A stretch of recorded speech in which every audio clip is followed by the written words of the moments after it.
Baik saudara, antara fokus negeri di bawah Bayu petang ini, 4,159 penduduk ditempatkan di 24 PPS. Laporan penuh kita terus sahaja bersama Suaran Shah di Kota Kinabalu. Suaran? Ya, Ifah, jumlah penduduk terjejas yang berlindung di Pusat Pemindahan Sementara PPS di 4 daerah menurun. Setakat 4 petang tadi, 4,159 penduduk daripada 1,362 keluarga berbanding 4,279 orang daripada 1,411 keluarga tengah hari tadi. Berdasarkan infografik Sekretariat Jawatan Kuasa Pengurusan Bencana Negeri Sabah, 14 PPS di Tenom menempatkan 1,162 orang daripada 435 keluarga. Di Beaufort, 5 PPS beroperasi dengan 1,339 orang daripada 432 keluarga. Manakala 2 PPS di Membakut menempatkan 880 orang daripada 295 keluarga. Selain itu, 3 PPS di Suk menempatkan 778 orang daripada 200 keluarga. Tren pemindahan di semua PPS kekal kecuali Tenom dan Membakut meningkat. 2 PPS di Keningau iaitu PPS Dewan Masyarakat Keningau dan Dewan Datuk Agian Andulang Apin Apin yang menempatkan 137 orang daripada 51 keluarga ditutup 3 petang tadi. Sementara itu di Beaufort, keadaan banjir dijangka lambat surut. Setakat pagi tadi, paras air Sungai Padas masih melebihi paras bahaya dengan tren turun naik. Cuma kita pun bergantung kepada paras air laut lagi lah, pasang surut air laut. Sebab kalau air laut pasang, so air banjir ni lambat akan turun lah, akan keluar ke laut. So itu semua akan bergantung keadaan banjir di daerah Beaufort ni lah. Mengenai bantuan kepada penduduk terjejas, katanya penyelarasan bantuan berjalan lancar dan mencukupi dengan sokongan Pejabat Andun Lumadan dan Klias serta beberapa NGO. Pihaknya juga masih menerima permohonan pemindahan untuk penduduk terjejas. Dalam pada itu, 37 sekolah di Beaufort terjejas banjir. Harapan saya supaya ibu bapa jangan risau tentang keselamatan di sekolah. Mungkin selepas ini kita akan membuat gotong royong lah. Jadi kita menyuruh pihak luar yang berbesar hati untuk membantu kita membersihkan lah selepas ini bila surut. Jadi ia memberi keselesaan lah kepada murid-murid untuk belajar. 80% bekalan air bersih di Tenom terjejas. Ia berikutan saluran paip loji air Senagang terputus akibat tanah runtuh dan loji air Tenom masih ditelenggami air. Pada ketika ini disebabkan runtuhan tersebut, sistem paip utama dari loji rawatan air masih lagi terjejas dan pihak Jabatan Air Negeri Sabah Tenom bertungkus lumus untuk memulihkan bekalan air di daerah Tenom. Ketika ini, pihak Pusat Kawalan Operasi Bencana Tenom mengambil air daripada loji air Senagang menggunakan lori tangki Jabatan Air Negeri Sabah dan Majlis Daerah Tenom untuk disalurkan kepada penduduk selain pelbagai bantuan air minuman daripada pemimpin setempat. Katanya jalan utama ke Mukim Lagut Seberang dan Mukim Saga melibatkan 14 kampung juga terjejas berikutan jalan utama ke Pekan Tenom masih dinaiki air dan berada pada paras bahaya. Selain itu, 2 sekolah turut terjejas iaitu SK Kalangkanar dan SK Ladang Sapong. Projek tebatan banjir di Membakut diharap dapat dilaksanakan bagi mengurangkan risiko banjir di daerah itu. Projek tersebut sebelum ini telah diluluskan Kerajaan Persekutuan dan dimasukkan ke dalam rancangan Malaysia ke-12. Kita faham bahawa ini melibatkan projek yang agak besar. Jadi melibatkan berbagai kajian yang begitu terperinci dan juga kos yang begitu besar. Jadi saya berharap dengan adanya kelulusan projek tempatan banjir yang telah pun dibuat sebelum ini dapat dipercepatkan pelaksanaannya. Dato' Muhammad ditemui pemberita selepas meninjau PPS Dewan Sekolah Menengah St. Patrick Membakut. Beliau juga meminta kontraktor projek Lebuh Raya Pen Borneo membina sistem perpalitan sementara bagi mengurangkan risiko banjir di sepanjang laluan kawasan Bongawan dan Membakut. Ini bagi memastikan aliran air dari kawasan perpalitan tidak melimpah ke jalan raya sehingga menyebabkan banjir di kawasan berkenaan.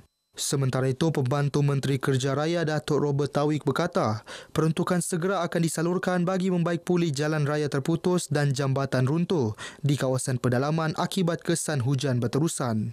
Antara jambatan terputus termasuklah di Kampung Tuari Taut, manakala pembinaan jambatan di Kampung Liawan tergendala. Yang ini adalah memerlukan peruntukan mendesak untuk membaik pulih kerosakan tersebut. Oleh kerana ini adalah keperluan rakyat setempat untuk menjalankan kerja-kerja di kampung-kampung tersebut.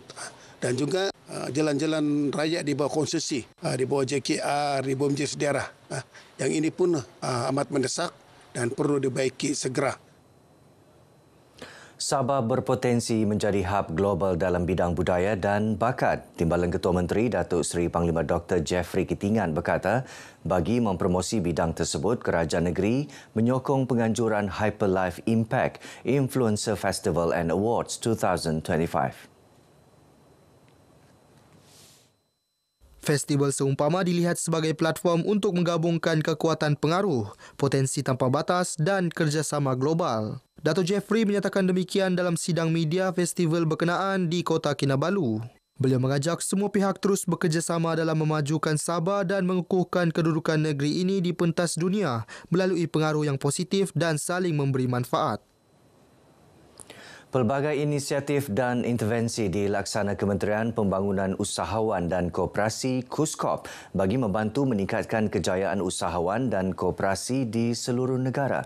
Antaranya penyaluran pembiayaan berjumlah RM813.4 juta kepada 53,396 usahawan dan koperasi melalui agensi-agensi di bawah KUSKOP. Menteri Pembangunan Usahawan dan Koperasi Datuk Iwan Benedict berkata di Sabah, 41 program latihan dan bimbingan keusahawanan telah dilaksana Institut Keusahawanan Negara INSKEN memberi manfaat kepada 1,585 usahawan sedia ada. Beliau berucap dalam Majlis Ramah Mesra YB Menteri KUSKOP bersama warga dan agensi tahun 2025 di Kota Kinabalu. Dalam majlis ini, pelbagai sumbangan disampaikan kepada Pusat Jagaan Anak Yatim Hom Tuaran dan Anak-anak Yatim Zon Kadamaian Kota Belut. Dalam majlis berasingan, Datuk Iwan memberitahu peranan besar pasukan PDRM menjaga keamanan dan keselamatan negara menjadi faktor utama memudahkan aktiviti keusahawanan dan ekonomi negara terus berkembang. Usahawan memerlukan suasana aman dan selamat untuk menjalankan perniagaan mereka tanpa gangguan. Beliau yang juga ahli Parlimen Penampang ditemui pemberita dalam Majlis Iftar Ramadan dan penyampaian sumbangan di Ibu Pejabat Polis Daerah IPD Penampang. Beliau turut mengumumkan sumbangan RM30,000 peruntukan ahli Parlimen kepada kelab anggota IPD Penampang bagi keperluan kebajikan dan keperluan lain. Ini sebagai tanda penghargaan kita kepada peranan besar. Walaupun jumlah itu kecil berbanding dengan pengorbanan dan peranan mereka, tetapi setidak-tidaknya Pusat Khidmat Parlimen Penampang dan Adun Kepayan yang bekerjasama dengan kita memberi penghargaan kepada jasa mereka. Komitmen besar dalam memastikan keselamatan dan keamanan di daerah Penampang kita. RM47,000 disalurkan Yayasan Pembangunan Ekonomi Islam Malaysia YAPIM dalam program Ramadan Madani YAPIM peringkat negeri Sabah. Program bertujuan menyantuni kumpulan sasar sebagai persiapan untuk berbuka puasa serta persediaan menyambut Hari Raya Aidilfitri menerusi sumbangan tunai yang disalurkan. Timbalan Menteri Pendidikan Tinggi Datuk Mustafa Sagmud berkata 7,700 pelajar terpilih dari institusi pengajian tinggi, sekolah menengah dan rendah serta 2,600 golongan memerlukan menerima manfaat program berkenaan. Kita akan beri sumbangan kepada 100 orang pelajar IPT khususnya Politeknik, 100 orang pelajar SMK menengah, sekolah menengah dan 100 orang daripada pelajar sekolah rendah. Jadi kita harap agar anak-anak ini dapat memanfaatkan sumbangan ini sebaik mungkin. Beliau ditemui pemberita selepas merasmikan Ramadan Madani Yapim peringkat negeri di Politeknik Kota Kinabalu. Dalam perkembangan lain, Datuk Mustafa yang juga pengerusi Majlis Pimpinan Negeri MPN PKR Sabah memberitahu cabang-cabang PKR Sabah menyokong usul supaya jawatan Presiden dan Timbalan Presiden parti itu tidak dipertanding dalam pemilihan parti Mei depan. Langkah tersebut penting bagi mengelak pergeseran dalaman serta memastikan parti kekal utuh dalam menghadapi pelbagai cabaran mendatang. Beliau menegaskan bahawa PKR tidak menafikan hak demokrasi dalam parti serta tidak menghalang mana-mana pihak daripada bertanding. Namun beliau menyeru semua anggota mengutamakan kepentingan parti. Baik, saudara, sekian perkongsian dari Negeri di Bawah Bayu. Kembali bersama Ifa untuk lebih banyak perkembangan semasa dalam negara dari sungai hingga segara Palestin pasti merdeka. Silakan Ifa. Baik, terima kasih Suaran.